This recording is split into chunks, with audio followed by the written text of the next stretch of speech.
The Directorate of Criminal Investigations has continued to dig deeper into the arson incidents reported in tea farms within Kericho and Bomet counties last month. Today, Belgut Member of Parliament Nelson Koech appeared before the DCI in Nakuru, where he was grilled over 2 hours. Now, irate members of the public raided the farms where they destroyed property worth over 190 million shillings in attacks linked to a section of local politicians. While maintaining his innocence over the matter, Koech, however, says that the concerns raised by residents during the protest were valid. Over 10 politicians have been grilled over the matter, among them Ainamoi, Member of Parliament Benjamin Langat, Kericho Governor Eric Mutai, 8 MCAs. Ken Gashuhi reports from Nakuru.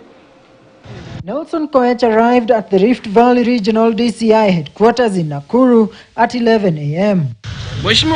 Accompanied by Bomet Senator Hilary Sigei as his lawyer, the Belgut MP was here to shed light on recent attacks on tea estates belonging to multinational companies in the counties of Bomet and Kericho. We came here today in response to summons that were issued, inviting me to come and write a statement in regards to the spate of violence that have rocked parts of the multinationals in Kericho, spate of destruction. I have made my statement, every account of what I know and what I don't know. On diverse dates in May, tea farms within the two counties were raided by residents in what turned into violent protests.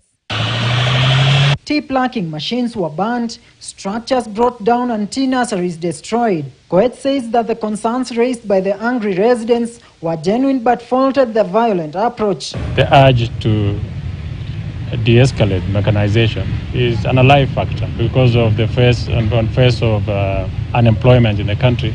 There has been a necessity to have the young people absorbed in the multinationals. But at the same time, it is not to give the people and the young people who are looking for employment in the multinationals green card to get into the tea estates and cause havoc.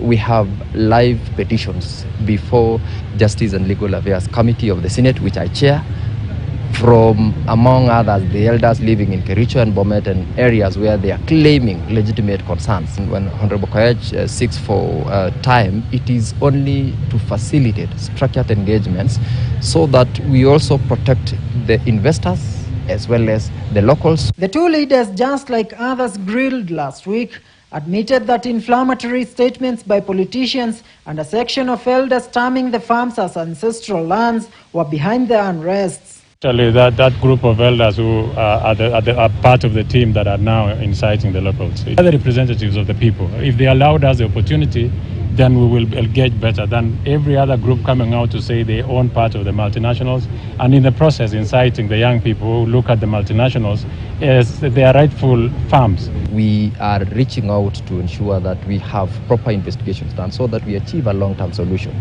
so that it does not become also a political story where every other end of 5 years it becomes a recurring theme to the political class and to the people living in those two counties. Kericho Governor Dr. Eric Mutai, Ainamoi MP Benjamin Langat, Kapsoit MCA Paul Chilchir and 7 other MCAs